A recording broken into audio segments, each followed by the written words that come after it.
In 1854, St. Paul-based territorial legislators almost passed a so-called black law. The bill would have required African Americans arriving in Minnesota to post a bond of several $100s to guarantee good conduct. Intolerant Northerners weren't the only problem.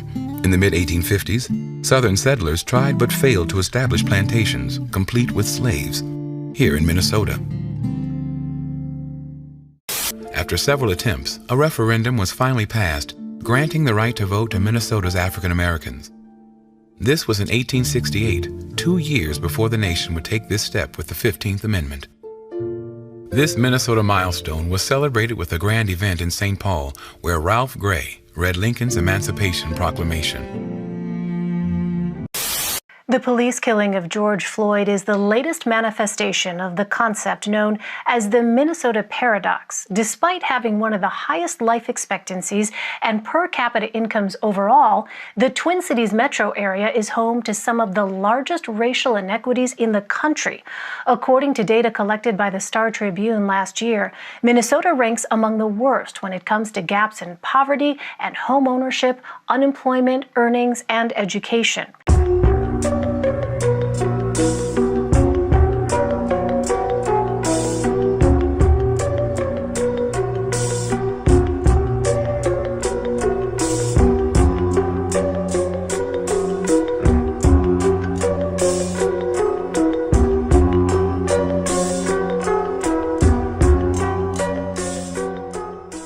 Earlier, my colleague Tanya Rivero spoke with Samuel Myers Jr., who coined the idea of the Minnesota paradox. He is a professor of human relations and social justice at the University of Minnesota. Let me begin by clarifying the nature of the Minnesota paradox. So the issue is that there's wide racial disparities in virtually every socioeconomic indicator. But it's not necessarily because of the poor performance of African Americans. Rather, it's because of the substantial position of whites in the country. So that means that in the instance of earnings disparities, income disparities, and home ownership disparities, the values for whites are so much higher than they are for whites elsewhere in the country. And in many instances, the values for blacks are about the same as blacks elsewhere in the country. And that produces a huge racial gap. And many people have misunderstood this as meaning there's something wrong with black people.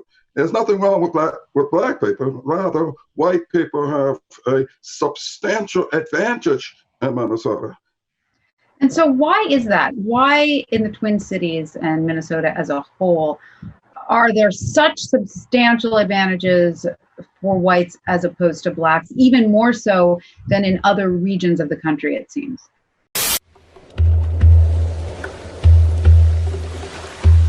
In a village near the confluence of Lake Superior and the St. Louis River, an Ojibwe woman married Pierre Banga, a black fur trader. Their children, including son George Banga, born around 1802, would be the first known people of African ancestry born in Minnesota. In the early 1800s, the fur trade was the heartbeat of the heartland. Along with the fur-trapping Native Americans and the fur companies, there were the legendary voyageurs. Engagés, voyageurs, were basically the truck drivers of the fur trade. They paddled the canoes, they hauled the goods, they built the posts, they did the hunting, they did all the labor. Known for songs as colorful as their dress, the voyageurs drove the area's culture and commerce.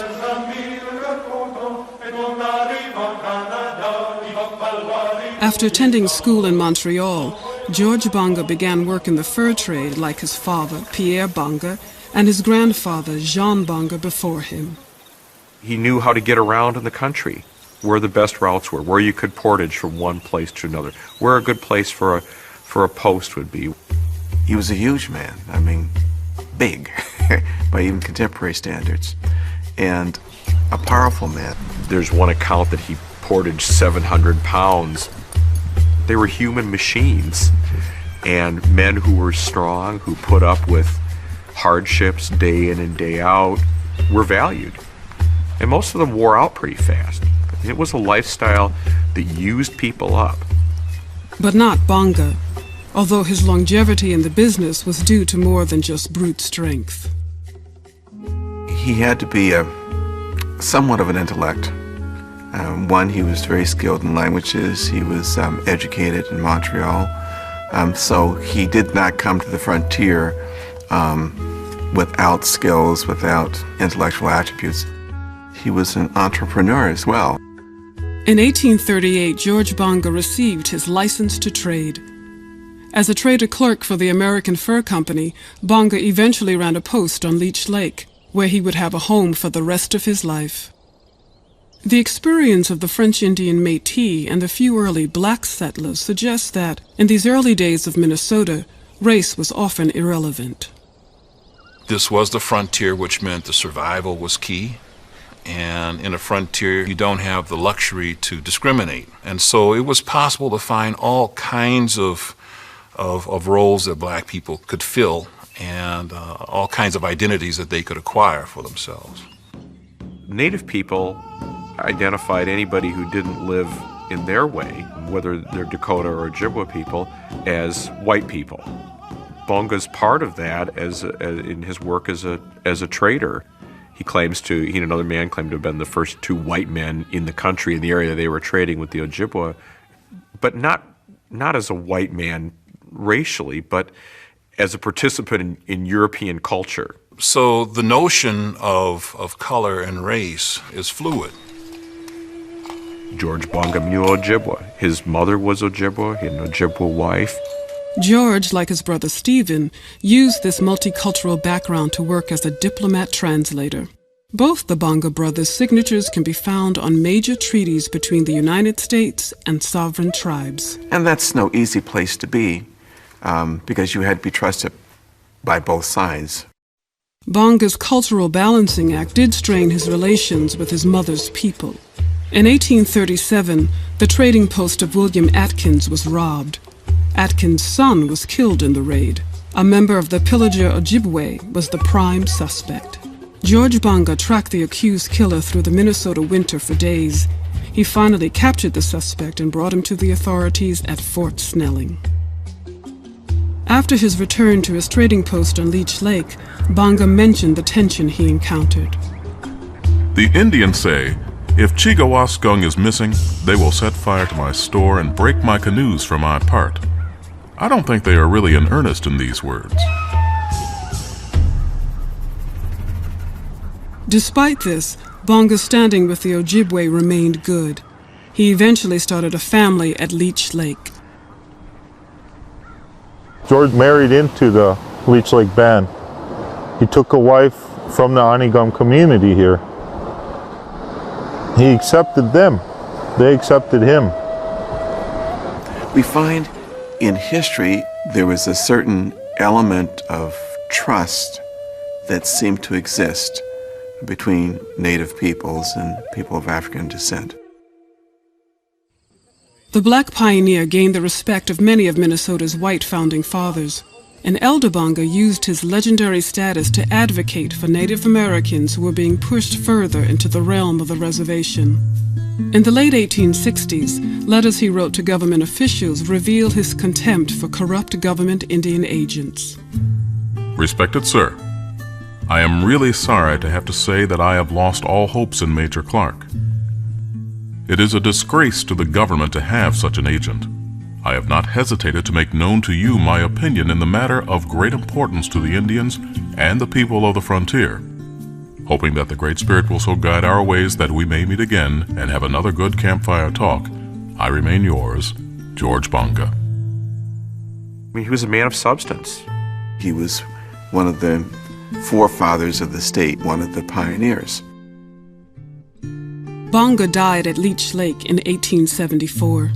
He and his siblings had several children who continued to have experiences that spoke to their unique heritage. George's daughter, Susie Bonga, had been a rising leader among the Ojibwe women of Leech Lake. But white racism towards blacks began to influence some Native Americans, which presented obstacles for Susie Bonga.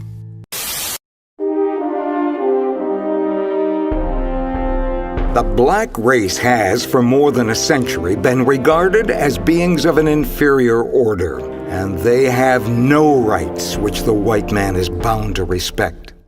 Oh, freedom. Oh, freedom. Oh, freedom over me. And before I be... Dred Scott was born into slavery in Virginia. His long struggle for freedom was one link in a chain of events that would eventually free more than 4 million enslaved people. Purchased in a Missouri slave market by Army Dr. John Emerson, Scott was brought to Fort Snelling in 1836 by way of Fort Armstrong in Illinois. When the frontier moved west, Fort Armstrong was no longer needed, so the entire infantry, including Dr. Emerson, was transferred to Fort Snelling. The slaves in Minnesota were different than the slaves in the South. They made the beds, they made the food, and did the things that the people who were officers couldn't do for themselves. I think we see Dred Scott more as a personal manservant, or like a butler or steward. Anything that Dr. Emerson needed, Dred was going to be taking care of that. But it is a very different culture than Virginia. He may have seen this as the lesser of two evils.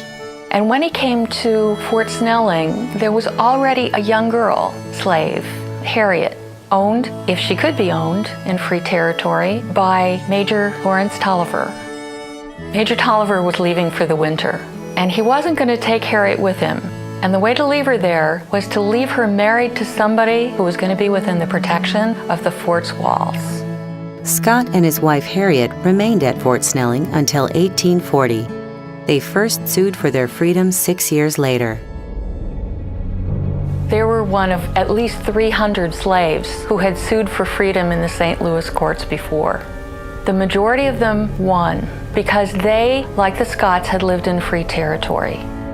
In the midst of dramatic national events, the Missouri State Supreme Court reversed an earlier decision granting Dred and Harriet their freedom. The case came to the United States Supreme Court after 11 years of litigation. 11 years, the Scotts were in limbo.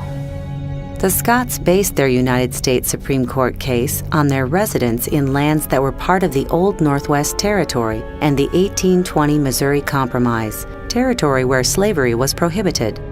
In their landmark 1857 decision, the court declared that Congress had acted unconstitutionally in passing those enactments. Consider the extent of that.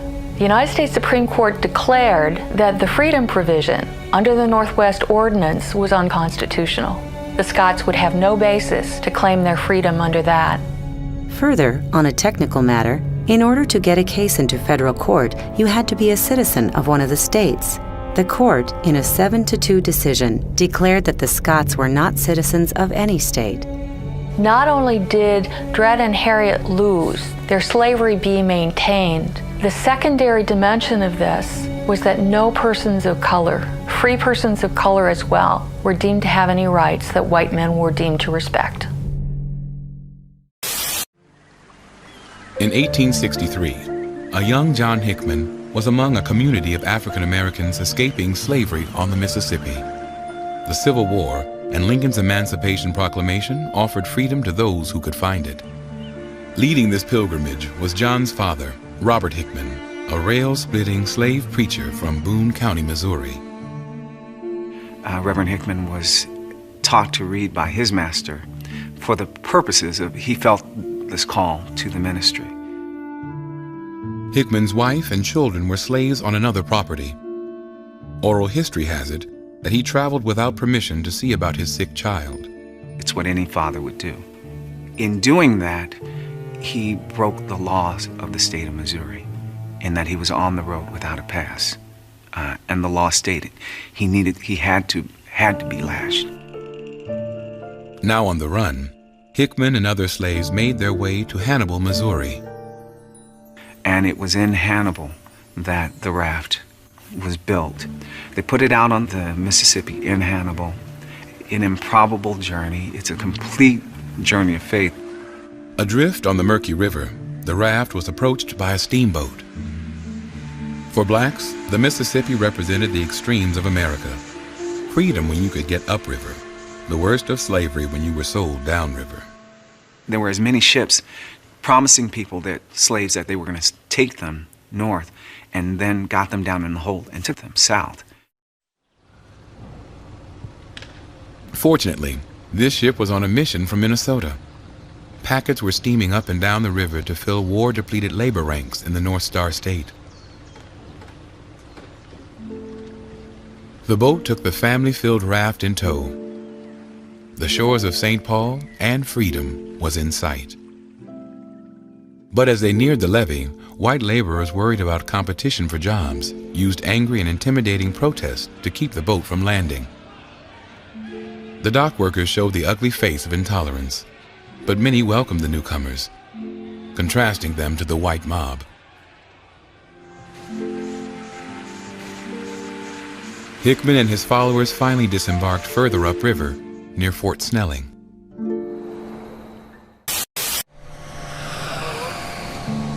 The story of Blacks in Fergus is a story about the strengths and weaknesses of small-town America and of achieving despite obstacles. The story begins in 1862 when Union troops in Tennessee found a new recruit, an African-American boy named Prince Albert Honeycutt. He was about 10 years old. He became a mess boy for a man named Captain Compton. And James Compton was originally from Meadville, Pennsylvania. Prince lived with the captain after the war. When Compton and his family relocated to west central Minnesota, his young black protege came along. In Fergus Falls, they found a town that had been established in the early 1870s when a sawmill was built on the Otter Tail River. Prince quickly found work. He worked as a teamster. He worked for Henry Page at his flour mill. He was a volunteer firefighter. He started a baseball team called the North Star Club. In 1882, that's when he started his barbershop. Prince seemed to fit in. It said he even spoke fluent Norwegian, but the small town had plenty of small minds. Then things took a turn down, and that's because he married a white woman. He married a woman named Lena Marston. The news of the interracial marriage spread throughout the state, and some reactions were stronger than others. The girl belongs to a respectable family in this county, and the marriage bells strike upon their ears like a death knell. All's well that ends well, but we fear the principals to this affair will not live long enough to witness the end of this foolish step. The race violence implied in this threat didn't happen, but ironically and sadly, the letter did predict the couple's short life together. After 4 years of marriage, Lena died in childbirth. 1 year later, he remarried, and this time he married a black woman and had a mother for his children. Her name was Nancy Ann Brown.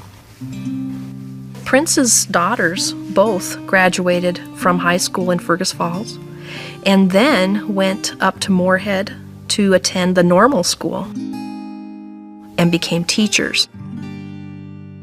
In 1896, he ran for mayor of Fergus Falls.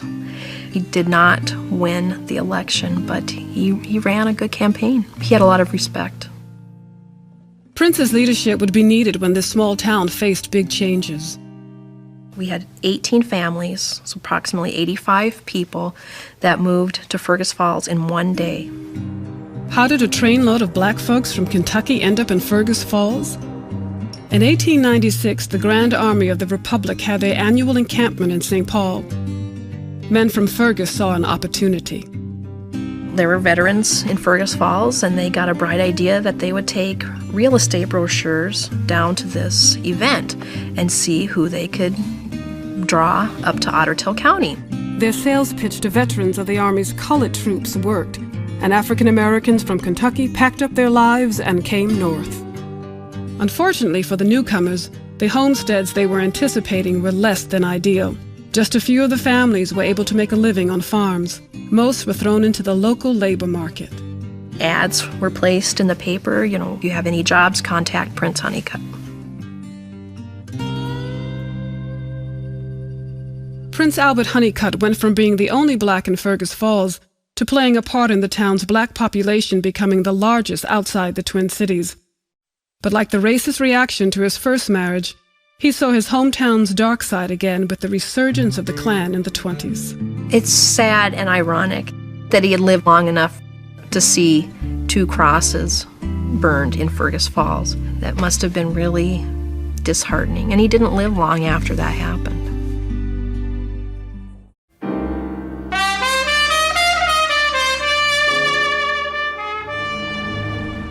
Duluth, Minnesota, at the point of Lake Superior, has something horrible in its history. After decades of denial, truth came into view, slowly, like an ore ship approaching the Twin Ports harbor.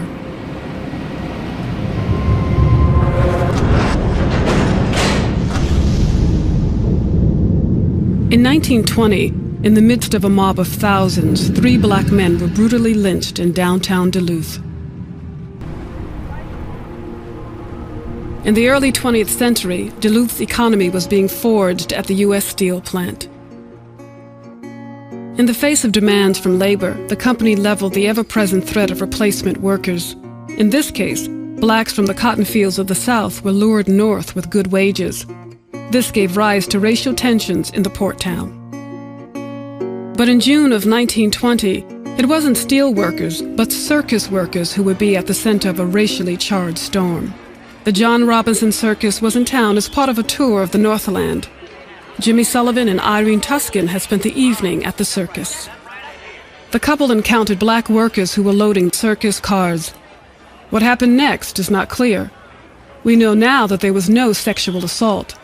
But a few hours later, Jimmy called the police and reported that Irene had been raped. The Duluth police hauled 6 black circus workers to the city jail on Superior Street. By morning, on June 15th, rumors, hate, and hysteria bred the beginnings of a lynch mob. Among the instigators on the west end of town was Louis Dondino. He and a small band drove a truck throughout the neighborhood brandishing a length of rope to incite residents. The mounting mob tension caught the eye of Ed Nichols. In a city of 100,000, he was one of just 400 African-American residents. He told me the first words out of his mouth when he saw that headline was, "There's going to be a lynching." He barricaded himself and his family in the home, and he took out a pistol. Nichols was right to worry. The mob headed east and ominously gathered in front of the police station. By evening, as darkness fell on Duluth, the mob moved on the jailhouse. The commissioner of public safety, a man named William Murnian, did not want the police to use weapons. In fact, as he is quoted, the commissioner said, "I don't want to see the blood of a single white man shed for these niggers." The police had no power to do anything against this mob.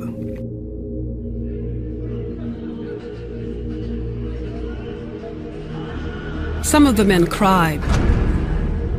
Some prayed. But all they could do was await their fate as the mob broke through walls and then pried at bars. Finally, a deadly sentence fell on 3 of the prisoners: Elias Clayton, Elmer Jackson, and Isaac McGee. As they were brought out of their cell, they were punched, kicked, spit on, and they were taken up the hill. It was a block from the jail. They clearly knew what was going to happen to them. There's a case that is always, I found, poignant and disturbing of a young man. He climbed the light pole in order to get a better look at what was going on, and the mob brought Isaac McGee toward the pole on which he sat at the top, threw a rope to him, and said, "Tie this on over the top." A lot of times I've wished that I hadn't discovered that particular story, because it continues to plague me. In keeping with the tradition of American lynching, the night was consecrated with a photograph. This is a striking photo in its horribleness. I mean, these are folks who wanted to get in this picture. The next day, the nightmarish news would spread. The New York Times editorialized, the Chicago papers, and there were a number of, and the Duluth paper itself editorialized against the mob activity. But there were papers that supported the mob. The most striking thing to me was a comment by a local citizen. His comment was, "Why all of this fuss? After all, they was just niggers." This opinion seemed to inform how the legal system would regard the murders. The lynch mob, including ringleader Louis Dondino, was let off easy. Incredibly, and despite clear evidence of innocence, the surviving black circus workers were put through an aggressive trial for rape. Meanwhile, in St. Paul, African-American civic leader Nellie Francis led the successful charge for America's first anti-lynching legislation. But in many ways, this was too little, too late. There was a fear that was pervasive. People left, and in fact, in Superior, Wisconsin, the handful of black families that lived in Superior at the time of this were ordered out of town. All of them.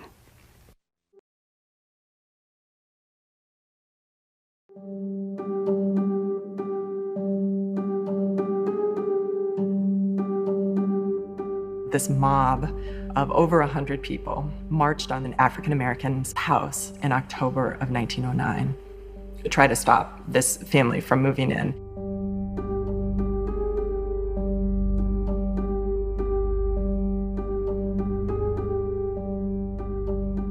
The leading men of Minneapolis, as the newspaper called them, these are not the kind of people who want to be involved in mob violence. And they don't have to, because they have other tools that they can use.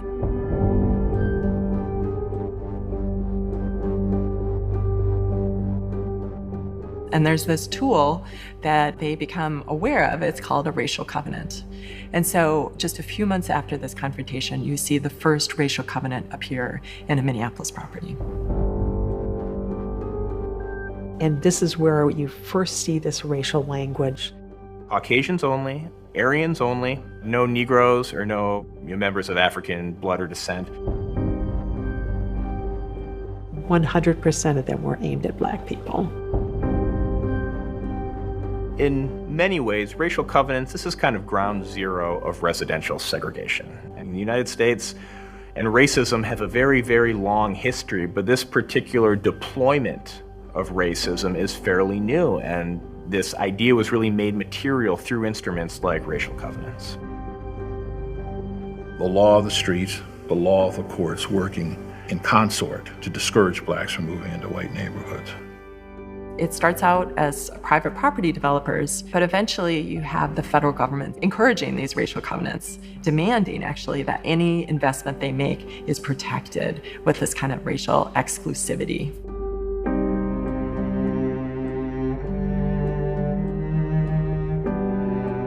When you can covenant entire areas of the city, it makes it off limits.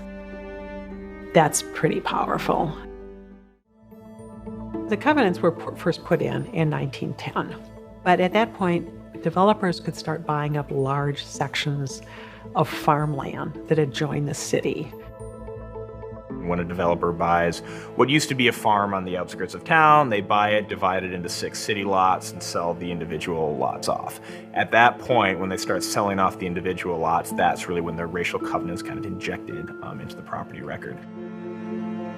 So people like Samuel Thorpe brothers, could buy this up and just plat it and lay it out as they saw fit and put in covenants. It was a very efficient way of doing this. There's this real estate convention. It's there that J.C. Nichols, who runs the country club estates in Kansas City, gets up and said, a few years ago, I was really hesitant, but now I can't sell a property without them.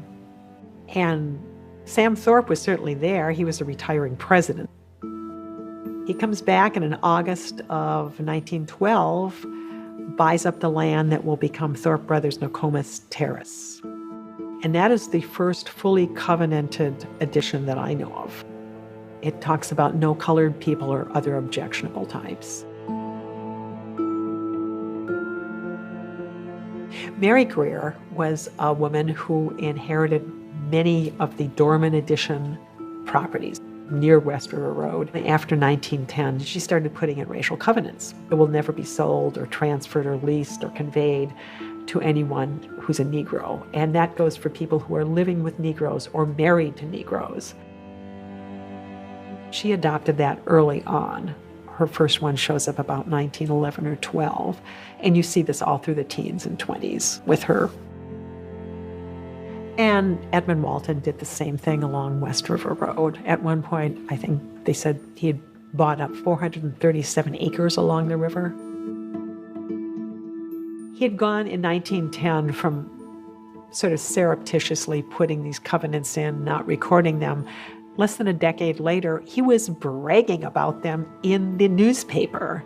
There was an ad, and he printed the covenant, which shows you how quickly they were accepted. By kind of de-integrating Minneapolis, which in many ways is what racial covenants are doing, this set the stage and enabled all these subsequent systems of inequality to really take hold. This very persistent myth that northern cities never had formal segregation.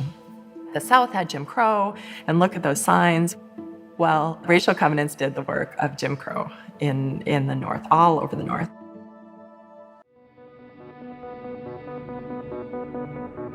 The FHA, they made color-coded maps of all the largest cities in the United States, and they broke cities down into 4 different areas. Red is considered hazardous, that's the worst. Yellow is considered definitely declining, blue is considered still desirable, and green is considered the best. And what's so powerful about this kind of scale of measuring investment, it was about values and people. The fact of the matter is that there was no evidence that those people who lived in those communities, predominantly black and brown people and foreign-born people, would have defaulted on loans. There are no firm realities behind the close proximity to blackness and your property values going down. That's just not true. The FHA is being very upfront and very explicit in how they're linking spatial desirability with racial occupancy. It's this racialization of space idea.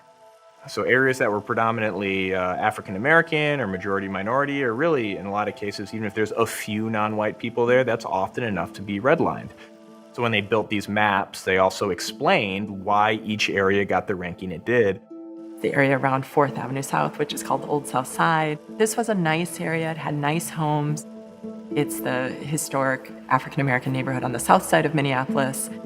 This one part of South Minneapolis was redlined specifically due to, and I'm quoting, a gradual infiltration of Negroes and Asiatics.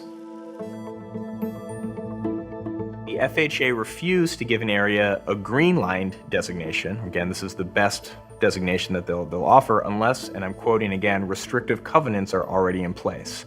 That line's from the FHA underwriting manual. Racial covenants aren't just about discriminating against people of color. It's about enriching white people. And I think that's the part that often gets lost in this narrative.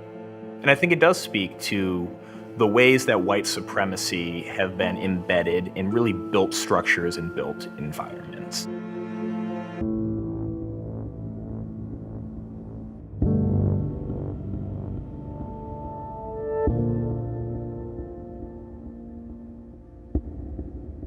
The white neighbors, knowing that the Francis couple was moving in, offered them money to not move into the house.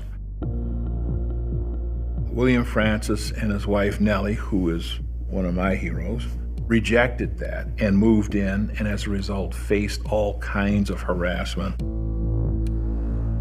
The Francis family did not live there for very long because shortly after moving in, William T. Francis was appointed to be the consul to Liberia, in effect an ambassador, and so they moved to Africa.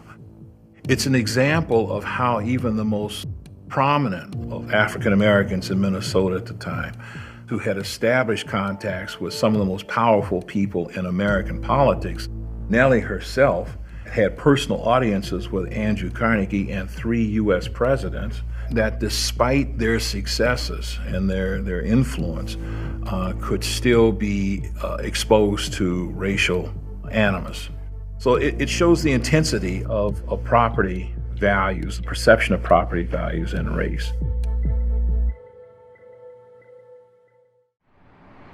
Every house has a history. Some of these stories and secrets are darker than others. In the early 30s, this home on Columbus Avenue in South Minneapolis became a symbol of segregation and discrimination. How did Minneapolis get over this kind of overt racism? Part of the answer's in this house just blocks away. Lena Smith lived here. This house on Fifth Avenue is on the National Register of Historic Places because it was the home of Minnesota's first African-American female lawyer. Despite race and gender bias, Lena Smith emerged as a surprising leader in the fight for civil rights. Lena Olive Smith was born in 1885 in Lawrence, Kansas. When her father died in 1906, Lena, then 21, led her mother and 5 siblings to Minneapolis. By moving to Minnesota as an educated black woman, she was going to stand out in some sense anyway. And all her life she made choices, I believe, that did make her stand out.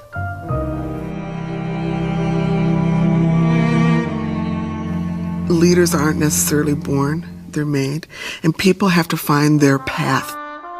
It seemed very clear to me that she was searching for that path. In 1915, this journey led Lena to the business of the American dream. From 1910 to 1920, the black population in Minneapolis increased by over 50%. But the growing community had few neighborhoods to call home due to discrimination. Working in real estate would bring Smith face to face with Minnesota's quiet but firm housing segregation. This might have led to Lena's next career move. She enrolled in law school at what would become William Mitchell College of Law. It just so happened that the school was 1 floor above her realty offices in the Plymouth Building on Hennepin Avenue. She and several men, members of the NAACP, several of them lawyers, went to the Pantages Theater in downtown Minneapolis. And they would not allow black people to be seated on the main floor. They had to be in the balcony. So Lena Smith, along with 2 other male lawyers, took them to court. She added a count of assault along with her count of discrimination. I figure that means that someone actually had to lay hands on her to get her out of there. The Pantages Theater changed their policy before the case came to trial.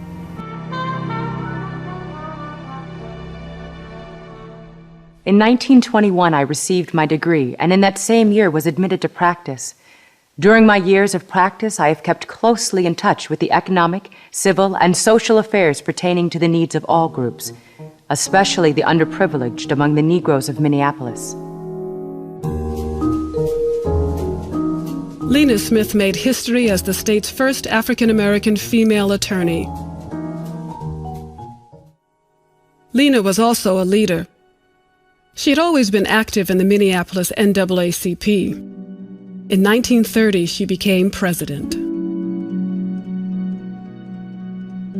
In the summer of 1931, Smith's trademark tenacity would be needed in what would become her most visible battle with the entrenched racism in the Twin Cities. Arthur and Edith Lee bought a house in Minneapolis a few blocks into what was a white neighborhood, with apparently restrictive covenants that you're not supposed to sell to non-whites. I talked with his daughter, Mary Lee Foreman, who said that many of her parents' friends, their black friends, didn't agree with what they were doing, buying a house in that white neighborhood, because they knew there'd be trouble. No one wants to live next door to a nigger. In the early 30s, a U of M grad student interviewed black and white Minnesotans about the incident. They're lower than us. Let them keep to themselves. I had sympathy for those white people.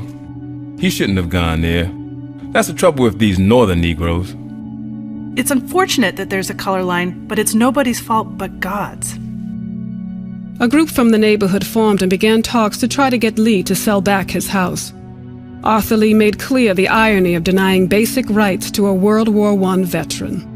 Nobody asked me to move out when I was fighting for this country in France. All I want is my home, and I have a right to establish one and live in it. While the white neighbors negotiated by day, they became an ugly mob at night. Thousands of white people began demonstrating in front of their little bungalow. 1,000 people. You think about 1,000 people surrounding your home.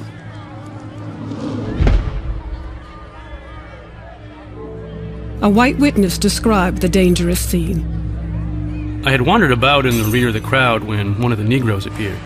He was jostled about for a few moments, and the common cry was, "Lynch him." I called to the Negro to keep a stiff upper lip. The negotiators, the press, and even the Minneapolis mayor all increased the pressure on Lee to leave. Despite his principles, he seemed ready to give in.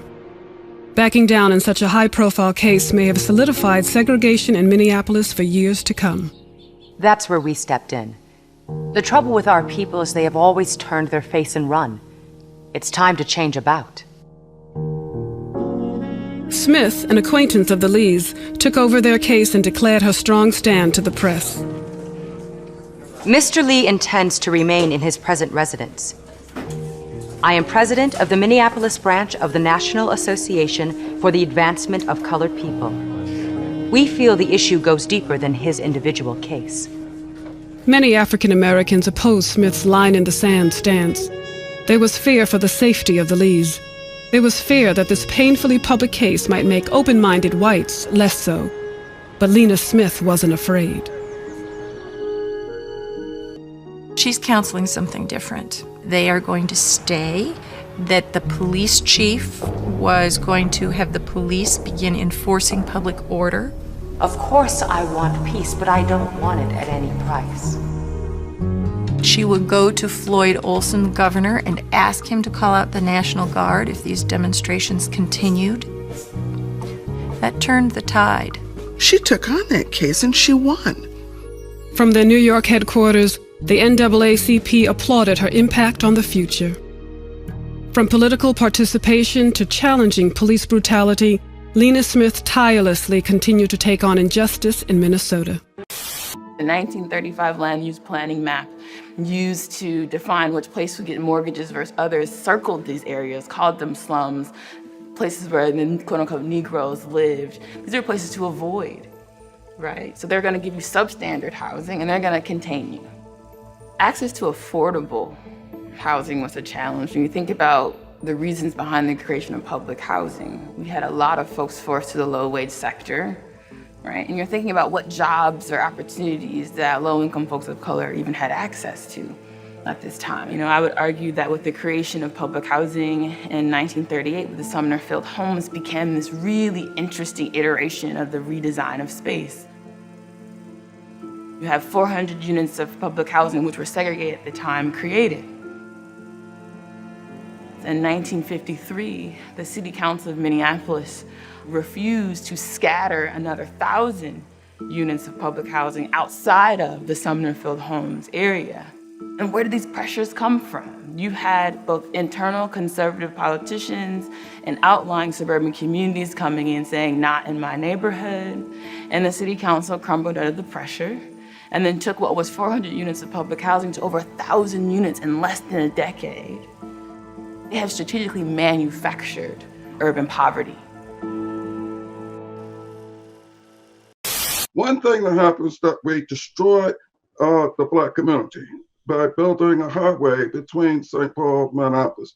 There was a vibrant, very, very, economically endowed community. It's called the Rondo community. We decided to build a federal highway between those two cities, Minneapolis and St. Paul. The effect of the destruction of that Black community is that you destroyed wealth, you destroyed home ownership, and you destroyed the vibrancy of what was then an extremely profitable middle-class community. The black neighborhood used to be bounded by Lexington on the west side, Western perhaps, and maybe a little down toward the Capitol on the east, University on the north, and Selby on the south. This was a very warm and nurturing neighborhood. There were shops all up and down Selby. You wouldn't have to leave this area to buy a suit of clothes or whatever, it was all there. Those resources stayed inside the community because those people weren't welcome to come and spend at other places. So it sort of oiled itself and took care of itself. You can't look at this neighborhood and not also understand what happened in Rondo. The impacts of a freeway swath cut through a vital African-American neighborhood in St. Paul.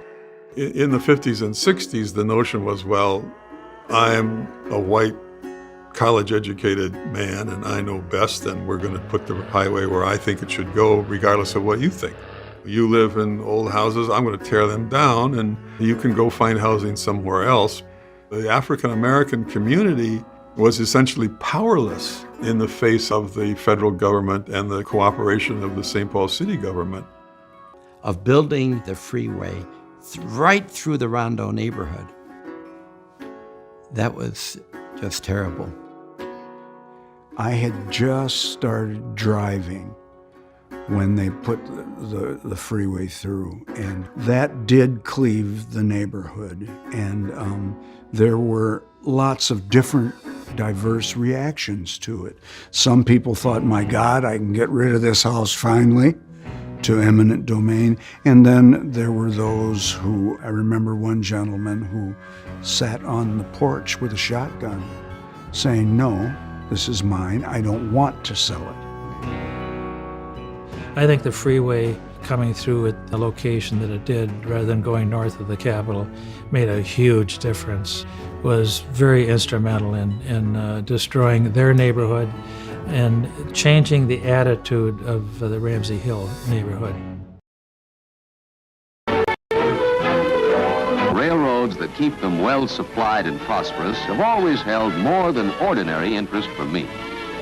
That explains why I'm in Minneapolis, looking up at the offices of the Minneapolis and St. Louis Railway.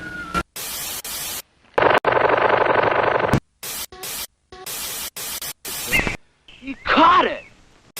The Way, a cutting-edge community center established in a Plymouth Avenue storefront, was at the center of racial issues when a now familiar phrase became part of the American lexicon in the late 60s. The thing that was being talked about every year was the long, hot summers. There were 2 consecutive summers that we had disturbances in 66 and 67. And of course, like many communities across Black America, Plymouth Avenue was occupied for a week or two, at least a week, by American soldiers. We shouldn't forget that. The accounts vary as to how and why the riots started on those summer nights of the 60s. A young emerging leader from the Way named Harry Spike Moss pointed out that it was the long winters of do-nothing that led to the long, hot summers of violence.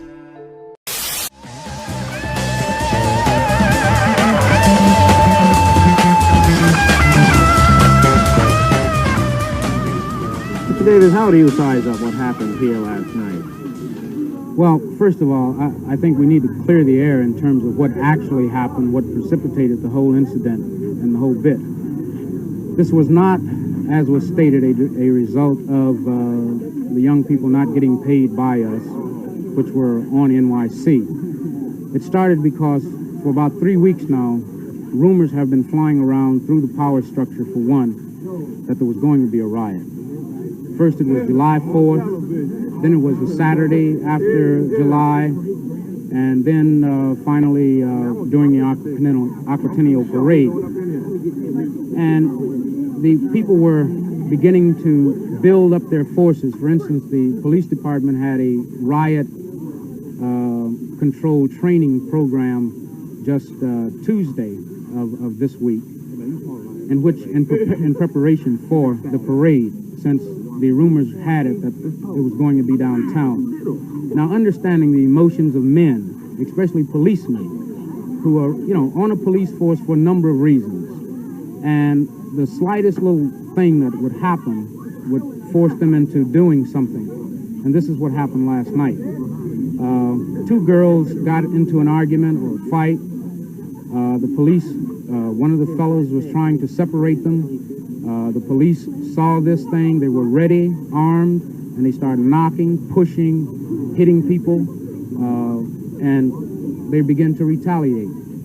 Okay, I want to know, what do you do when a pregnant girl, a colored girl, is pushed down by a police officer to protect her, to serve, you understand? What do you do when she's pushed down, she's kicked in the stomach, her baby dies? When did that happen? This happened last night. And I believe there's a law, there's a law, there has to be some law against it, or does it just pertain to the white? I mean, you know, I would really like to know, what do you do? You know, who do you blame? You can't blame the colored person because he didn't push her down and kick her in the stomach. Do you think this started the disturbances last night? It was explained to you what caused it. The police were so ready and so sure that something was going to happen that it happened. How about last year? The same thing happened last year. Well, I have no comments on last year. I mean, you know, last year was last year. But there was nothing done about it, so this is what happened this year. Sure, there's a solution. They know the solution. All right. They want to lay the blame on the weight. Why? It's because the Negro has a foundation to really try to live as human beings. In Minnesota, it's rough. It's rough. It's really rough. This statement does seem to capture the sense of disillusionment, the lack of opportunity, education, and jobs at the end of the Civil Rights era. While the outbreaks called needed attention to these issues, they also accelerated the exodus of Jewish residents out of North Minneapolis. People that owned the businesses on Plymouth Avenue, these people were immigrants. They came with nothing, started with push carts. Most of them were just poor people trying to eke out a living, and they were burnt out. I think as a community with the labor and liberal roots, a community that saw itself as largely progressive, a community that understood that it had common cause to make with other marginalized communities, came as quite a shock that Jews were nevertheless identified as on the other side. And I think it makes perfect sense for Jews to be uncomfortable with the fact that the dynamic had something to do with Jews being absorbed into the larger privileged sectors of American society more quickly than African Americans, and perhaps a sense of guilt to some degree about that occurring, but a willingness to benefit from that process in ways that I think African Americans saw frustrating and perhaps saw more clearly and more starkly than most members of the Jewish community could allow themselves to consider. And remember this, I don't want to talk about it. It's very significant to know that the police precinct is exactly on Plymouth Avenue where the way was. That's more than symbolic, that's erasure. So you look at these gaps, and we're talking about the gaps between black and white Minnesotans. When it comes to home ownership, we are 46th out of 50 states. 8th grade math score is 48th. Median household income, we are last. So we are consistently placing last in these large gaps when it comes to education, housing, home ownership, income, a lot of different perspectives. So this is a relative measure, right? Absolutely. It's the gap. And it's so the gap. And does so, it mean that life for black Minnesotans is worse than in other places? Right. So here's what it shows you to give you a little perspective on that gap. The values for black Minnesotans aren't necessarily worse than for black people across the country. It's just that white Minnesotans are doing better here. And you talk to a lot of people about why this is. I certainly did. And I ended up talking with a professor, an economist over at the U of M, who was has looked at this idea. He calls it the Minnesota paradox, where whites, he says, over time and even now are given sort of different advantages to allow that to happen here. Right. So you even go back it starts, to it goes way back. So it goes back to the 1800s when a lot of the white immigrants, the white settlers, they were given land here at little cost. And as we know, when you get land, it kind of creates that transmission of wealth that continues on. So you start with this head start. Right, exactly. Then there's this idea, we always have sort of this deep egalitarian ideology here in Minnesota. But he argues that it really only goes so far. Not just him, a lot of people have told me this when we were talking about these. For example, something like, we know we open our arms to refugees, obviously Somali refugees, Hmong refugees, people of color from other states, but sometimes you see that only goes so far. Heather, I think you've laid out a lot of reasons that sound like things that can't be fixed, right? White people were given property in the 1800s. But the reality is there has been quite a bit of policy that led us in this direction. And you look at the way our interstates have been designed. So some of this stuff can be undone. I worry a little bit about this idea of saying, oh, well, in the 1800s there was an advantage. With this data set that the Mapping Prejudice team has built, we asked the question, how have racial covenants affected present-day socioeconomic outcomes? And the results that we find are that covenants were a way to lift the house prices by keeping people of certain races and colors out. What we find is a causal link between covenants in the past and three present-day socioeconomic outcomes. We find that houses that were covenanted in the past have, on average, 15% higher house values today compared to houses that were not covenanted. We also find that covenanted areas have lower African American residents and lower African American home ownership rates compared to areas within Minneapolis that did not have covenants. A new report lists Minnesota among the worst states in America for racial inequality. The website 24/7 Wall Street listed Minnesota as the second most unequal state in the country behind Wisconsin. It measured gaps between blacks and white residents in areas like unemployment, income, and home ownership. And Jeff, how about Minnesota's education system? How will that play into this? That's where we have that achievement gap that people know about in this state. The latest numbers from the Minnesota Department of Education found that in grades 3 through 8 and also 10th, the amount of white students who met the standard for reading and math was about double that of black students. So these disparities clearly are beginning at a young age. All right, Jeff, thank you. Minnesota ranks near the top of many national lists as among the best places to live unless you are African American. Black Minnesotans have experienced racial disparities for years. How bad is it? We asked Pat Kessler to give it a reality check.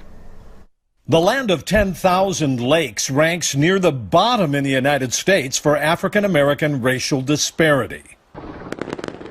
Minnesota's long record of economic, educational, and race discrimination exploding into view after the killing of George Floyd. For decades, black families were literally banned from Twin Cities white neighborhoods with real estate covenants like this. Today, only 25% of black families own homes, compared to 76% of white families. Without home equity, black family net worth is 1/10 that of white families. The Twin Cities black family median income, just over $39,000. White families, $82,000. It is Minnesota's shame that African Americans are more likely to live in poverty, less likely to be college ready, and more likely to be targets of force by police. 33% of Twin Cities black children live in poverty, compared to 3.9% of white children. Only 25% of black high school students are college ready, compared to 69% of white students.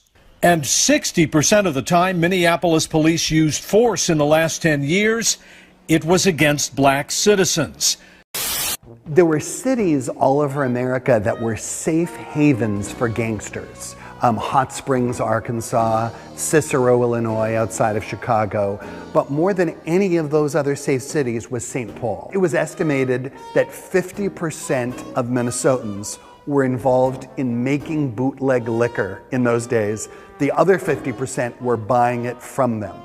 This Minnesota area was also well situated to make bootleg liquor, to break the Prohibition law. We had a lot of Germans, and Germans know how to make beer. We had more breweries per capita than almost any city in America. When you break the law and make illegal liquor, you need water. You need fresh water. We had the Mississippi River, only a few yards from where we're standing today. And we're very close to the border of Canada. So liquor could be imported and exported over the Canadian border. So as a result, this area was a haven for bootlegging and became a haven for public enemies and gangsters. In the 1930s, virtually every major gangster, kidnapper, and bank robber in America lived and worked within a 3-block radius of where we're standing today. John Dillinger, Babyface Nelson, Alvin Creepy Karpus, all were here. People don't know that. There's no statues of these gangsters, but this was the epicenter of 1930s crime in the era of John Dillinger. Basically, the police in St. Paul at the turn of the century sent the word out to gangsters, bank robbers, kidnappers, come to St. Paul. You can be here. You have to promise not to kill or rob anyone within the city limits of St. Paul, and of course pay a bribe. As long as you're on your good behavior, Mr. John Dillinger, Babyface Nelson, Creepy Karpus, you are welcome in our city. So the deal between the crooks and the gangsters was tolerated for almost 3 decades. And unfortunately, this isn't a new phenomenon. This chart shows the racial breakdown of people who've been convicted of felonies since the beginning of the guidelines back in 1981. And so the white portion on this chart is a proportion of our population convicted of felonies who are white. That's the blue portion, I'm sorry. The green bar are the proportion who are black. And you can see that the proportion of people who were black within this population really began to grow and expand in the 1990s. Good evening. Topping tonight's News 11, a police crackdown on street people in Minneapolis, and our News 11 investigative unit is on hand to bring you the pictures. Today, 12 people were arrested on Hennepin Avenue. Charges against them range from disorderly conduct to the sale of drugs. The sweep, which started Monday, is an attempt by police to reduce the growing number of vagrants and transients on downtown streets, which they say is leading to increased crime. Well, tonight, St. Paul police say they've made a major drug bust, seizing a substantial amount of cocaine, cash, and property believed to be stolen. 7 people were arrested, as News 11's John Stone tells us in an exclusive report. We can bring him inside. St. Paul police raided this home at 922 Laurel Avenue tonight as its SWAT team patrolled outside. Inside, they recovered a quarter pound of cocaine, worth up to $10,000 on the street. They also found $18,000 in cash, weapons, and stolen property. Does it lock like you're supposed to? Police arrested 1 woman and 6 men who were inside the home. They say they'll be charged with possession of cocaine. We can take him around the other side. It's not going to fit in. St. Paul police say it was a significant drug bust. Neighbors say it's a relief, as they've noticed suspicious activity in the home.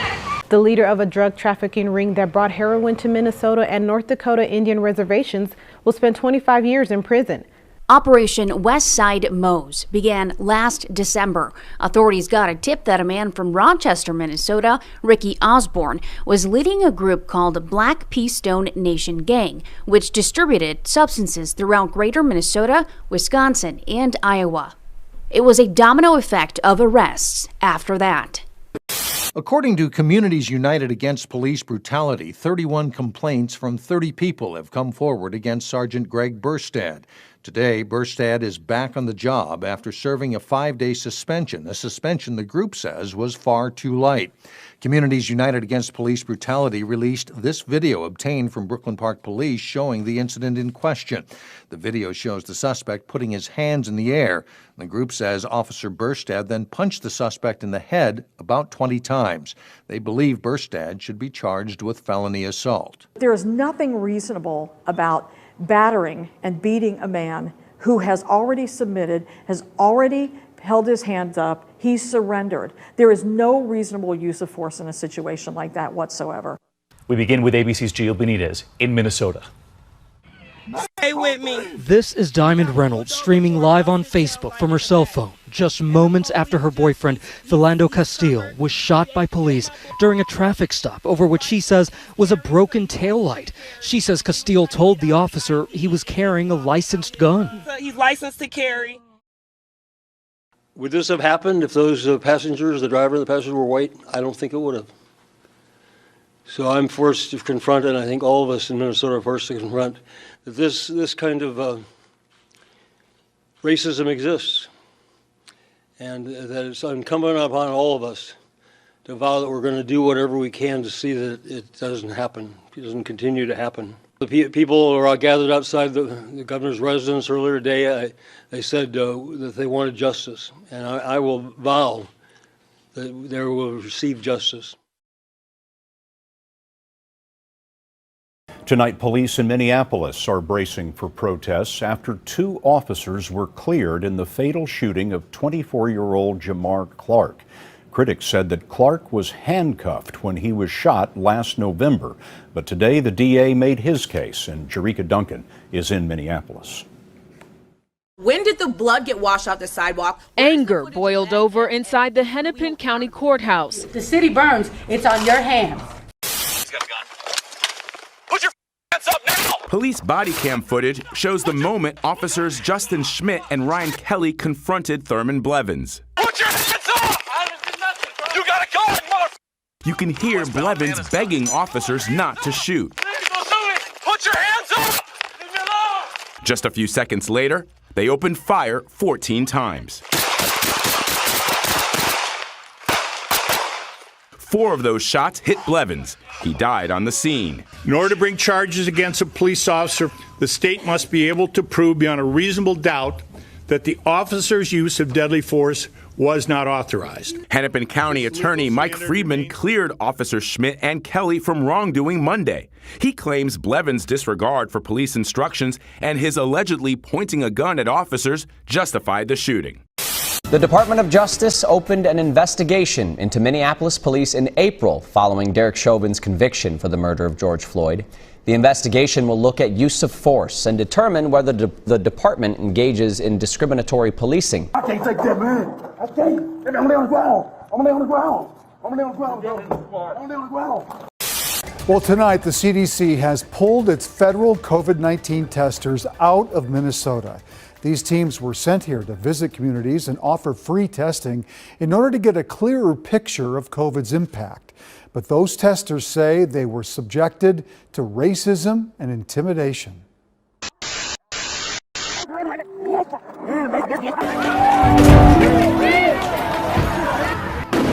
I'm with WCCO. Get out of here! Get out of here! Okay. Get out of here! Okay, I'm good.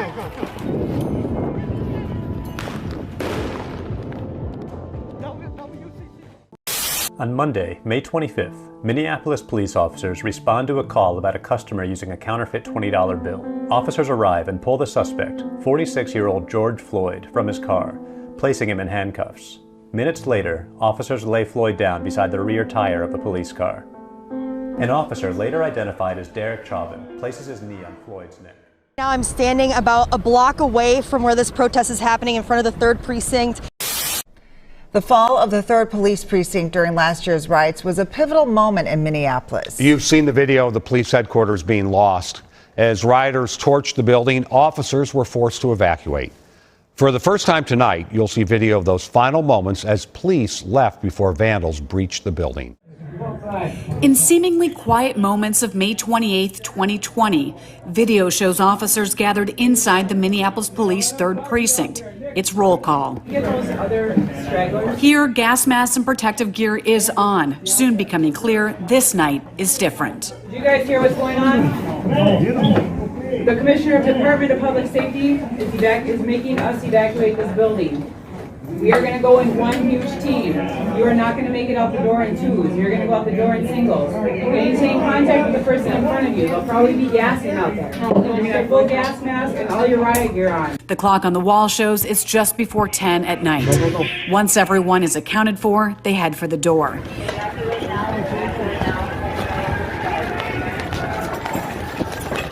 As they step into the darkness, you can hear the chaos erupting outside the precinct. The officer who recorded the video said officers had spent days being constantly harassed and verbally abused leading up to this moment while people threw things at them. He packed his personal items up earlier in the day. He also told us they had a massive crowd outside of our precinct constantly banging away at our doors and windows with rocks, objects, fireworks. And as they prepared to evacuate, the officers could hear loud crashing and explosion sounds. In writing, he shared he kept one bullet for himself, saying, "I do not want to be beaten to death and be dragged alive through the city streets." Help him out! Help him out! Once outside, officers discovered the gate to get out had been jammed closed. A squad had to ram it so they could escape. Officers walked half a mile to a location where a bus would eventually pick them up. Open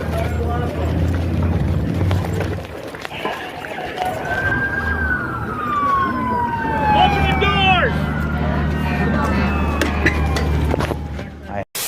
Hands up, don't shoot! Hands up, don't shoot! Hands up!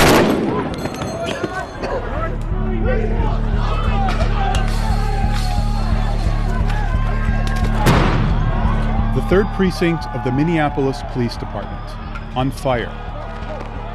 Nearby businesses ablaze. This is how the night of May 28th unfolded.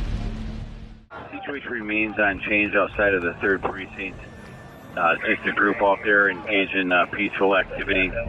Police scanner audio and footage from outside the precinct provide insight into what happened. 9901 emergency. We got individuals breaching the gate at the 3rd Precinct. We also got people trying to breach the front doors. The police shoot tear gas from grenade launchers.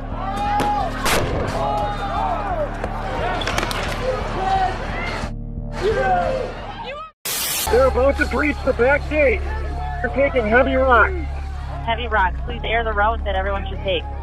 Southbound. We're going southbound. Copy. Evacuation route is southbound. Around 10 p.m., the officers begin evacuating the precinct.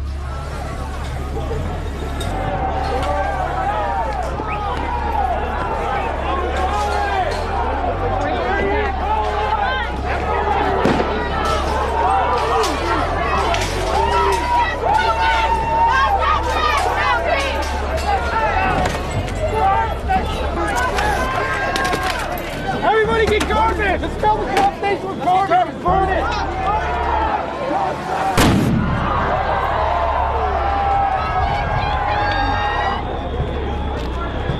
Airing information citywide. The 3rd Precinct has been compromised. 3rd Precinct is up in flames. On Friday, one former officer was charged with murder and manslaughter in connection with George Floyd's death.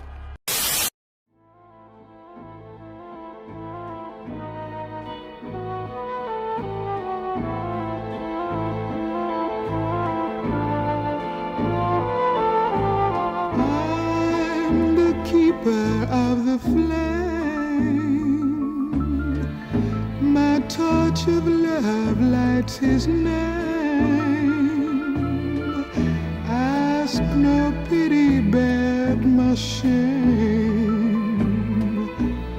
I'm the keeper of the flame. Played with fire and I was burned. Gave a heart, but I was spurned. All this time, how I have yearned just to have my love return.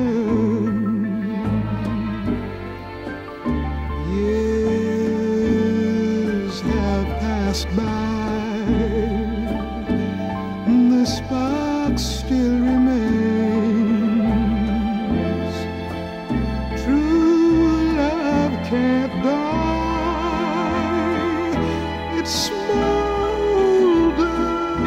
in flames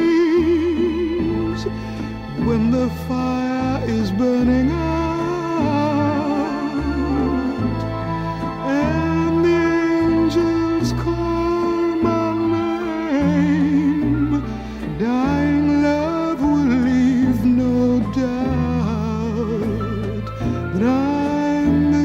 Of the flame,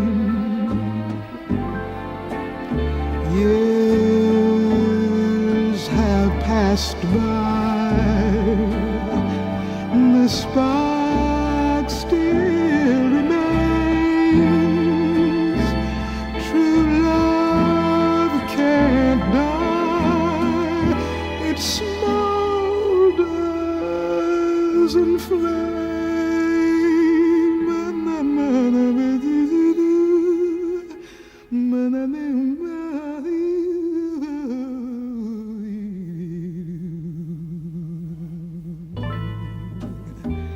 When the fire is burning out and the angels call my name, dying love will leave no doubt that I'm the keeper of the flame.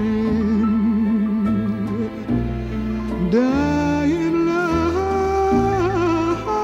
will leave no doubt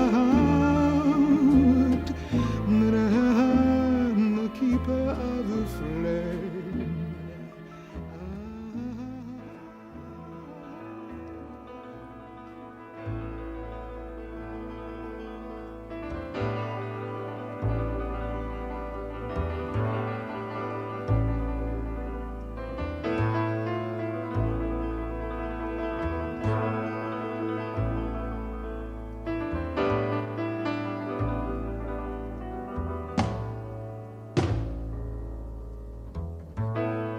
Here I am,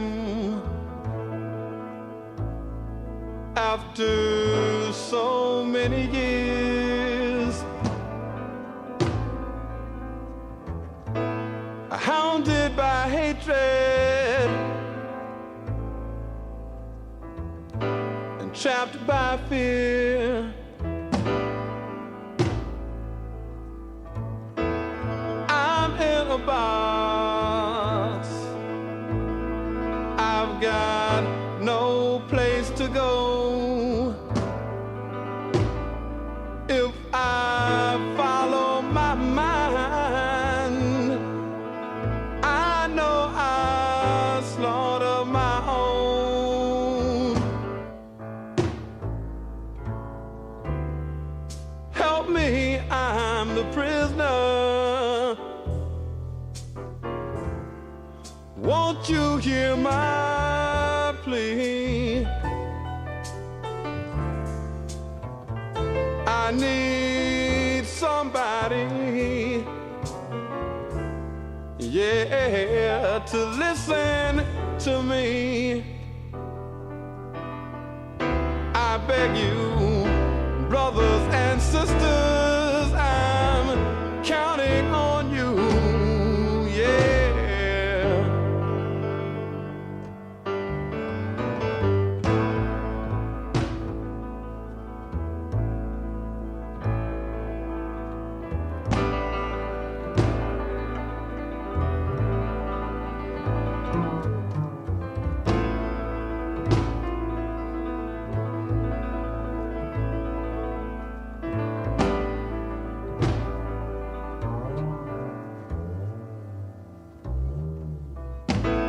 Black babies in the womb. What are your thoughts on reparations? Shackled and bound. Reparations, payment for all the damages and harm that's been done to black people in America. You'll take a pay cut. I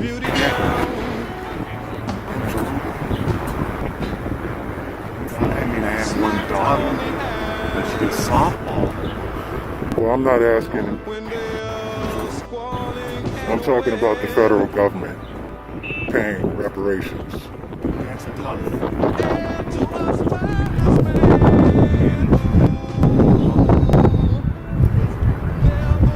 Okay, but if it could be done, Makes sense.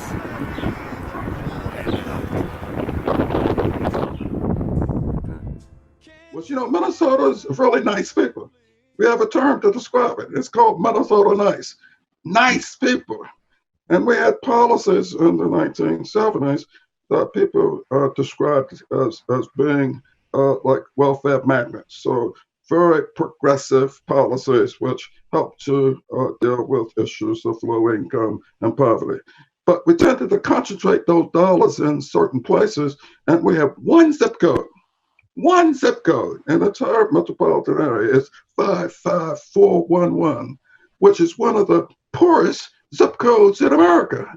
And by concentrating all of the expenditures on public housing and on criminal justice in this one zip code, it produced, remember that only 5% of the population in Minnesota is black. It produced some really big disparities. So I want to ask you, do you think then the progressive policies of Minnesota have failed? Because politically, Minnesota is, of course, often identified as a progressive bastion in the Midwest, from the late Senator Paul Wellstone to Representative Ilhan Omar currently. And Minneapolis's white mayor, in his inauguration speech, said, quote, "We stand on stolen land in a city and state with a long history of attacking and excluding our indigenous and Black communities." So, you know, many would look at that progressive history of elected leaders and would have assumed that, you know, they would have brought about more change. So how do you explain that? Is it a failure of progressive policies? So progressive policies can sometimes have an adverse effect. If by progressive policies we believe that race doesn't matter, if progressive policies we mean that what we're going to do is we're going to solve the problem of poverty, and that we're going to attempt to erase race from our memory. Here's the problem. If the problem is race, then by redefining it as poverty, you produce a sense of distance. In fact, it gives white people a sense of empowerment to be able to say, we are not racist, and that we don't have a problem with race in Minnesota. And so let's be very careful when we talk about progressive policies in Minnesota to say that sometimes progressives can be just as racist as right-wing people can be.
Protest erupted at the police station there after an officer fatally shot a 20-year-old black man, Daunte Wright, during a traffic stop this afternoon. Over the last few hours, several familiar crowd control munitions, from tear gas to flashbangs, used against those crowds. Police with a neighboring city, Brooklyn Park, say someone shot at the front door of the police department there, shattering the glass door. Several businesses in the area have been looted.